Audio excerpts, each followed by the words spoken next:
వేదంలో గ్రావిటీ గురుత్వాకర్షణ శక్తి గురించి ఉందా? ఈ భూమిపై సోలార్ సిస్టమ్ అంటే సూర్యాది ఇతర గ్రహాల ద్వారా పనిచేసే గురుత్వాకర్షణ శక్తి గురించి ఋగ్వేదంలో పలు చోట్ల ప్రస్తావన ఉంది. వీటిని నేను స్క్రీన్ పైన ఇస్తున్నాను. వాటి యొక్క సాంస్క్రిట్ ఇంగ్లీష్ మీనింగ్స్తో సహా వీటిని చూడవచ్చు.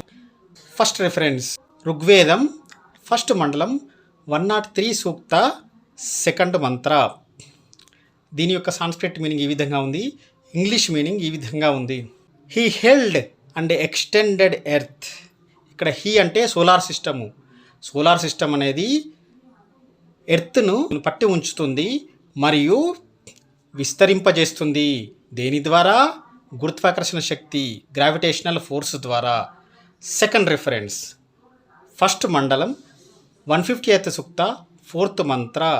సూర్య brought together and where they stand together. అంటే సూర్యుడు వారిద్దరినీ కూడా కలిపి ఉంచుతున్నాడు. ఎవరిని? సూర్యుని మరియు భూమిని. ఏ విధంగా? వారిద్దరూ కూడా తమ తమ కక్షలలో నిలబడి ఉండేటట్లు.